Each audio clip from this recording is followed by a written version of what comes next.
வணக்கம் மக்களே, welcome back to நேற்று இன்று நாளை. இன்றைக்கி நம்ம கொஞ்சம் அப்படியே இந்தியாவிலேருந்து வெளியில் போய் எட்டி பார்த்துட்டு வர போகிறோம். இன்றைக்கி வீடியோவில் நம்ம சைனீஸ் வெஜ் கறி எப்படி பண்ணுறதுங்கிறத பார்த்துடலாம்.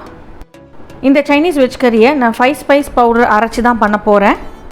ஆனால் இந்தியாவில் கிடைக்கிற பொருட்களை வச்சுட்டு அந்த 5 ஸ்பைஸ் பவுடர் எப்படி அரைக்கலாங்கிறத நம்ம பார்க்கலாம். இந்த ரெசிபிக்கு தேவையான இன்க்ரீடியன்ட்ஸ் உங்கள் ஸ்க்ரீனில் வருது, நான் முடிஞ்ச டிஸ்கிரிப்ஷன் பாக்ஸ்லேயும் கொடுக்குறேன். முதல்ல நம்ம அந்த 5 ஸ்பைஸ் பவுடரை அரைச்சிக்கலாம். 5 ஸ்பைஸ் பவுடரில் பேசிக்கலி 5 ஸ்பைஸ் ஆட் பண்ணுவாங்க. பட்டை, லவங்கம், ஸ்டார் அனீஸ், சோம்பு, அப்புறம் சிச்சுவான் பெப்பர். நம்மக்கிட்ட சிச்சுவான் பெப்பர் இல்லாததுனால நம்ம அதுக்கு பதிலாக பிளாக் பெப்பர், அதுக்கப்புறம் சுக்கும் சேர்த்துக்க போகிறோம். இந்த பவுடருக்கு யூஸ் பண்ணுற சாமான் மெஷர்மெண்ட்ஸையும் நான் டிஸ்கிரிப்ஷன் பாக்ஸில் கொடுக்குறேன். சிச்சுவான் பெப்பர் கிடைக்காததுனால நான் கருப்பு மிளகும் சுக்கும் சேர்த்துருக்கேன். சிச்சுவான் பெப்பர் வந்து நம்ம பிளாக் பெப்பர் மாதிரி கிடையாது, அதோட டேஸ்ட் ரொம்ப டிஃப்ரெண்ட்டாக இருக்கும். நாக்கில் பட்டா விறுவிறுன்னு ஒரு டிங்லிங் எஃபெக்ட் ஒன்று கொடுக்கும். ஆல்மோஸ்ட் அதோட டேஸ்ட் கொண்டு வரதுக்காக நான் பிளாக் பெப்பர் கூட சுக்கு சேர்த்துருக்கேன். அடுத்தபடியாக நம்ம காயெல்லாம் ரோஸ்ட் பண்ணிடலாம். அதுக்கு ஒரு கடாயில் 3-4 டேபிள் ஸ்பூன் நல்லெண்ணெய் சேர்த்துக்கோங்க. சைனீஸ் குவிசைனில் பார்த்தீங்கன்னா நிறைய நல்லெண்ணெய் தான் சேர்த்துப்பாங்க. அடுத்தபடியாக ஒரு 3 காஞ்ச மிளகாய் எடுத்து நம்ம பொடியாக உடச்சிக்கலாம். உள்ளே இருக்கிற விதைகள் எல்லாம் நீக்கிடுங்க. இந்த மாதிரி பொடியாக கட் பண்ண காஞ்ச மிளகாயை நம்ம இந்த நல்லெண்ணெயில் போட்டு நல்லா ப்ரௌன் ஆகிற வரைக்கும் வறுத்துக்க போகிறோம்.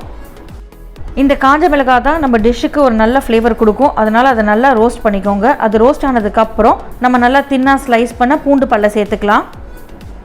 நான் 2 டேபிள் ஸ்பூன் பூண்டு பல் சேர்த்துருக்கேன். பூண்டையும் இதே எண்ணெயில் நம்ம வதக்கிக்க போகிறோம். அடுத்ததாக ஒரு 2 வெங்காயத்தை நல்லா பெருசாக டைஸ் பண்ணி இதில் சேர்த்துக்கலாம். இதே எண்ணெயில் வெங்காயமும் கொஞ்சம் நேரம் வதங்கட்டும். வெங்காயம் ப்ரௌன் ஆகணும்னு அவசியம் இல்லை, லைட்டாக கலர் மாறினா போதும். வெங்காயம் கொஞ்சம் வதங்கினதுக்கப்புறம் நம்ம ஒவ்வொரு காய்கறிகளாக சேர்த்துக்கலாம். காய்கறிகள் அதோட வேகிற ஆர்டர்லேயே நம்ம சேர்த்துக்க போகிறோம். முதல்ல உருளைக்கிழங்கு சேர்க்குறேன். ஒரு உருளைக்கிழங்கை க்யூப் பண்ணி சேர்த்துருக்கேன். அடுத்தபடியாக ஒரு கேரட்டை நல்ல நீளமாக ஸ்லைஸ் பண்ணி சேர்த்துருக்கேன். கூடவே 8 பீன்ஸையும் நான் சாப் பண்ணி சேர்த்துக்கிறேன். இப்போ இந்த உருளைக்கிழங்கு, கேரட், பீன்ஸ், வெங்காயம் நல்லா இந்த எண்ணெயில் வதங்கட்டும். காய்கறிகளுக்கு தேவையான அளவுக்கு உப்பு சேர்த்துக்கலாம். உப்பு சேர்க்கும் போது நம்ம வெங்காயம் காய்கறிகளை சீக்கிரம் வெந்துடும். நல்ல ஒரு கேரமலைஸ் டேஸ்ட்டுக்காக இது மேலே 1 டீஸ்பூன் சர்க்கரை சேர்த்துக்கலாம். இப்போ இந்த காயெல்லாம் கொஞ்சம் வெந்ததுக்கப்புறம் நான் 2 கப் ப்ராக்கோலி சேர்த்துக்கிறேன். ப்ராக்கோலியை நல்லா வெந்நீரில் வாஷ் பண்ணிவிட்டு சேர்த்துக்கோங்க. அதையும் இந்த மாதிரி குட்டியாக சாப் பண்ணியே சேருங்க, அப்போ தான் நம்மளுக்கு சீக்கிரம் வேகும். இப்போ இந்த காய்கறிகளை தண்ணி சேர்க்காமல் அப்படியே சாட்டே பண்ணிகிட்டே இருங்க. காய்கறிகள்லாம் நல்லா வெந்துடும். நீங்கள் தண்ணி சேர்த்து குக் பண்ணிங்கன்னா இந்த காய்கறிகள் வேகும், ஆனால் க்ரன்ச்சியாக இருக்காது. நம்மளுக்கு க்ரன்ச்சியான வெஜிடபிள்ஸ் தான் இந்த கிரேவிக்கு தேவை. அடுத்ததாக நம்ம 1 கப் கோஸ் சேர்த்துக்கலாம். உங்கள்கிட்ட சைனீஸ் கேபேஜ் இருந்தால் ரொம்ப நல்லது, நீங்கள் சைனீஸ் கேபேஜ் சேர்த்துக்கோங்க.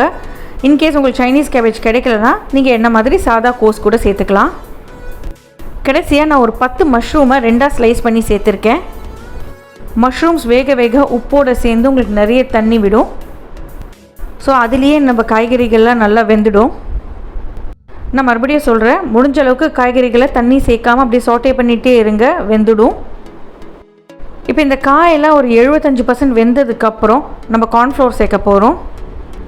நீங்கள் அப்படியே காய் மாதிரி சாப்பிட்றீங்களா, இந்த ஸ்டேஜில் நீங்கள் சாஸ் ஆட் பண்ணி சாப்பிட்டுக்கலாம். பட் நம்ம இன்றைக்கி கிரேவி மாதிரி பண்ண போகிறதுனால நான் 2 டேபிள் ஸ்பூன் கார்ன்ஃப்ளவர் ஆட் பண்ணிக்கிறேன். இதுக்கப்புறமா நீங்கள் தண்ணி சேர்க்கும் போது உங்களுக்கு நல்ல ஒரு கிரேவி கிடைக்கும்.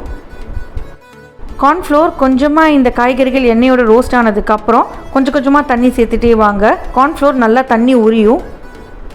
கார்ன்ஃப்ளவர் தண்ணியெல்லாம் உறிஞ்சதுக்கப்புறம் உங்களுக்கு ஒரு கிரேவி கன்சிஸ்டன்சி மாதிரி வந்துடும். நம்ம தண்ணி சேர்த்துருக்கோம் இல்லையா, அதனால் நல்ல ஒரு கொதி வரட்டும். கொதி வந்ததுக்கப்புறம் நம்ம சாஸஸ்லாம் சேர்த்துக்கலாம்.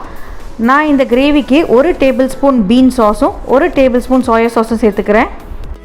பீன் சாஸ் உங்களுக்கு பிக் பாஸ்கெட்டில் கிடைக்கிது. இன்கேஸ் உங்களுக்கு பீன் சாஸ் கிடைக்கலனா நீங்கள் 2 டேபிள் ஸ்பூன் சோயா சாஸை சேர்த்துக்கலாம். சாஸ் சேர்த்து கொதி வந்ததுக்கப்புறம் 2 டீஸ்பூன் நம்ம அரைச்சி வச்சோம் இல்லையா 5 ஸ்பைஸ் பவுடர், அதை சேர்த்துக்கோங்க. உங்களுக்கு இந்த ஸ்பைஸ் பவுடரோட ஃப்ளேவர் ரொம்ப டாமினெண்ட்டாக தெரிஞ்சதுன்னா நீங்கள் அந்த அளவை கம்மி பண்ணிக்கோங்க. நீங்கள் ஆயிஸ்டர் சாஸ் சாப்பிடுவீங்கன்னா ஆயிஸ்டர் சாஸையும் இந்த கிரேவியில் சேர்த்துக்கலாம். உங்களுக்கு ஏஷியன் குவிசின் ரொம்ப பிடிக்கும்னா உங்களுக்கு இந்த கிரேவி கண்டிப்பாக பிடிக்கும். உங்கள் வீட்டில் ட்ரை பண்ணி பார்த்துட்டு எப்படி இருந்ததுன்னு சொல்லுங்கள். சுட சாதத்து கூட சாப்பிடும்போது ரொம்ப நல்லாயிருக்கும். நம்ம சேனலுக்கு ஃபர்ஸ்ட் டைம் வரீங்கன்னா லைக் பண்ணுங்கள், ஷேர் பண்ணுங்கள், மறக்காமல் சப்ஸ்கிரைப் பண்ணுங்கள். Happy eating.